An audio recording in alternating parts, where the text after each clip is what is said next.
Hi, I'm Al, director and founder of theEword. And I'm Marielle, I'm Head of Digital and Director of theEword. And today we're going to talk about tracking.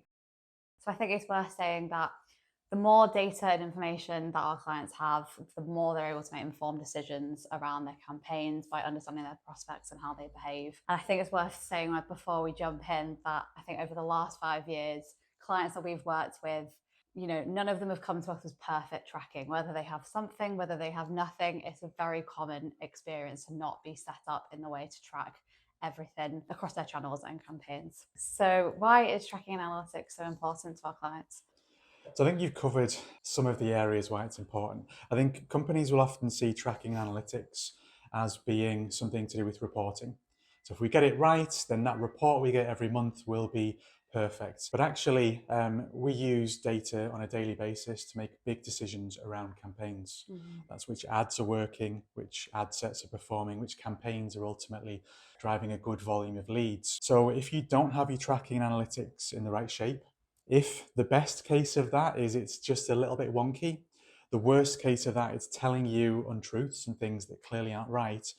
If that is the case, then you are effectively losing money. Your campaigns aren't performing as you would want them to perform. So when you start to zoom out on tracking analytics and see it as being integral to performance of your campaigns, that's when you start investing in it and committing time and resource to making it perfect. So how does analytics actually make an impact on your performance? In a lot of different ways. I Yes. would pick out, firstly, leveraging data from platforms. So if you think about the type of data you've got in Google Analytics, you'll also have some more and actually more unique data in your ad platforms like Google Ads and Meta, especially around demographics. So that can be super helpful in understanding how do we split our ads by age, by location, by gender, and other ways to split people demographically. And that can give you some real gold in terms of who do we target or not target to get that great, cost per lead or lead volume. Yeah, and I think that can either confirm your hunch and your expectations that a certain demographic is the high performers and who you want to target, but you might be surprised to find a different age group is actually converting the highest and giving you the best leads that you wouldn't know otherwise. 100%. It's the worst when you look at some data, maybe as you take over a client, they've been running the same campaigns for the last 3 years, and you see that a campaign has been doing well, but actually that's made up of two parts. However you split it, one part which is performing poorly, one is performing great. And if you'd only cut out that poor performing bit, then you would have had an even better performing campaign. So I think that's one area, for me anyways, where I jump into it and start digging into the data that I can see in the platforms. Yeah, I think for me, it's having the visibility of that end-to-end journey. So there are metrics that we can see in the ad platform. So, for example, click-through rate, which can be a metric that shows how something's performing. So you might see that an ad has got the highest click-through rate, and you automatically think that that's the best performing one for us. But actually, if you had end-to-end tracking, you might see a different one had a way higher conversion rate, even though the click-through rate's lower. So that's a sign that that ad is actually delivering more on your end goal, and that's where you should be focusing your investment. 100%. And if you're running split tests, you really need to have confidence in your analytics stack. Nothing worse than running a test, seeing a winning variant. At some point in the future, you realize your data was completely flawed. And I think the other big area, which is so important to talk about, is retargeting. We know that the journey in the property market is really long anyway, so we need to nurture leads down the funnel. And without having that tracking in place, you can't reach the same people based on where they've been. So that's a really big one for us, having that in place so you can segment your messaging, how you interact with them across different channels in the digital mix as well. We've had examples where we've struggled to target individuals based on what pages they look at.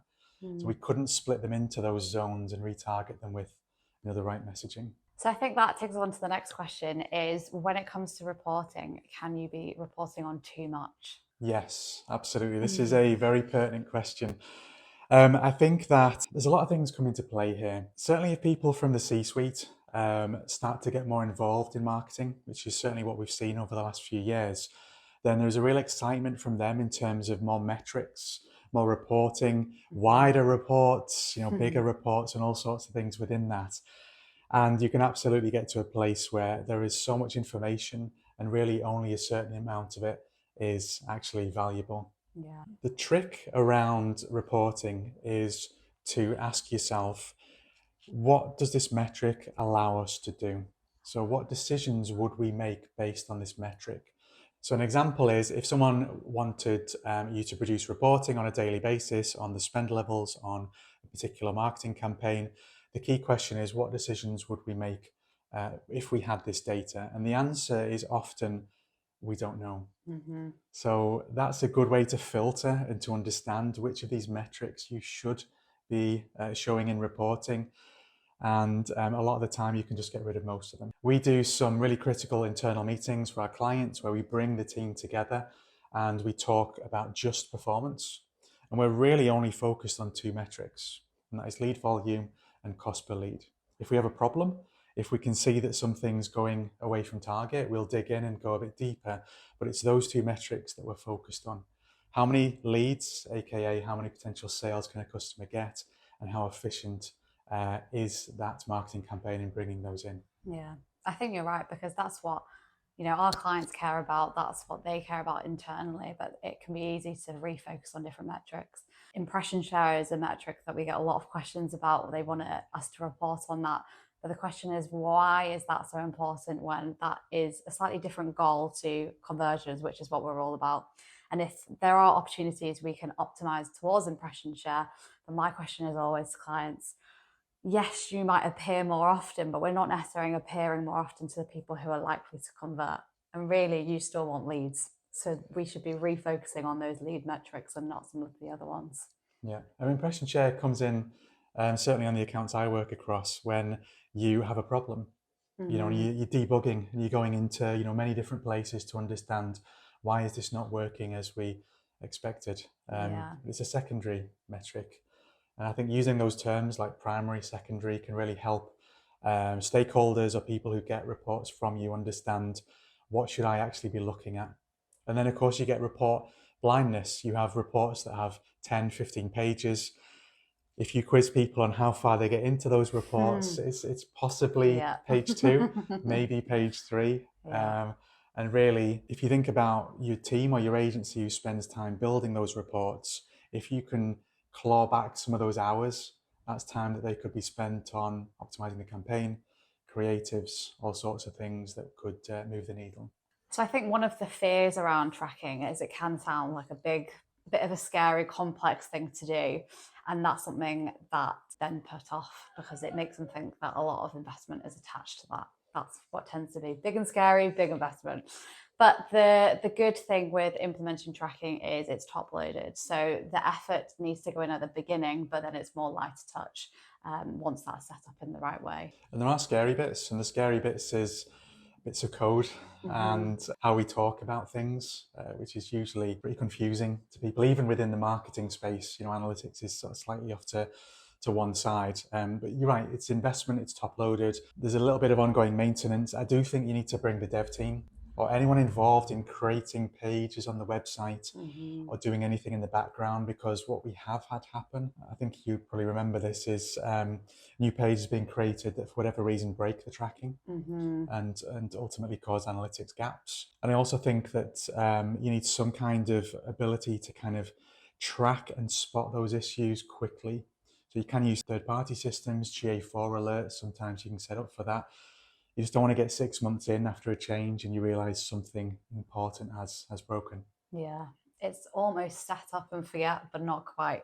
And I think Yes. having the teams connected, the website teams and the digital teams, is really important because there's normally lots of projects going on that the digital team aren't necessarily aware of. But you're right, each piece of work can have an impact on each other. So having that connection and relationship is really key. I think it starts as well with, I think you need buy-in from the C-suite or budget holders or decision makers, because it is critical that we get this right for our clients, but it also does require effort and it requires a team of people to agree that this is a priority. And I think the only way to get the C-suite or stakeholders really excited about this is for them to understand the true value in it.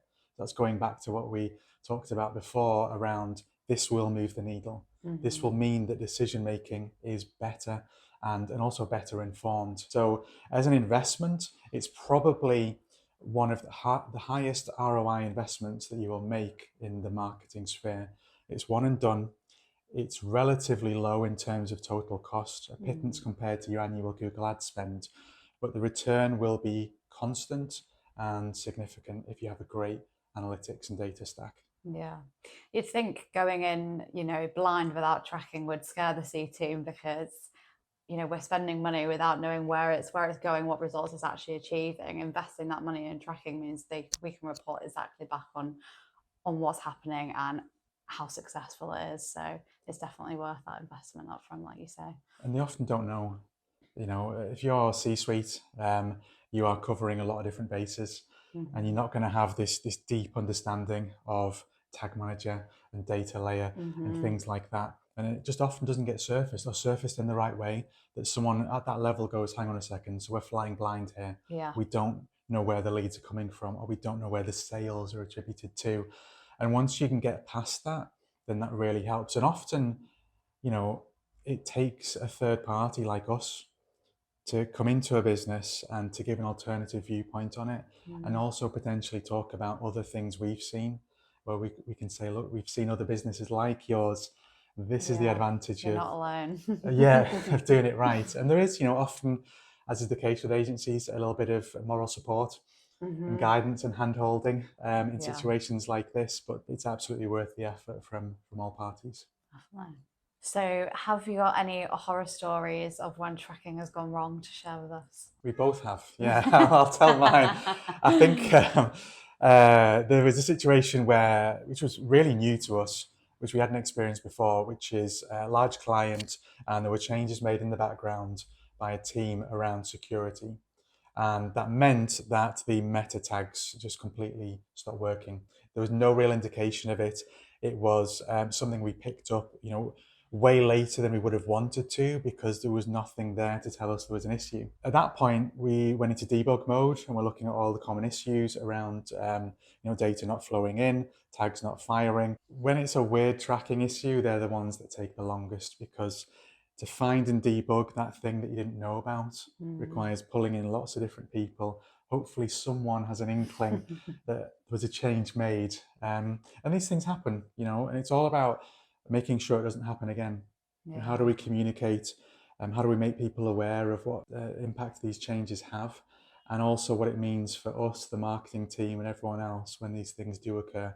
So it's not Mm. about getting upset about the issue, it's about making sure it doesn't happen again. We've had lots of instances where data was incorrect. Mm. You can only see what you can see. We had an instance recently where we had tag manager set up, firing an event.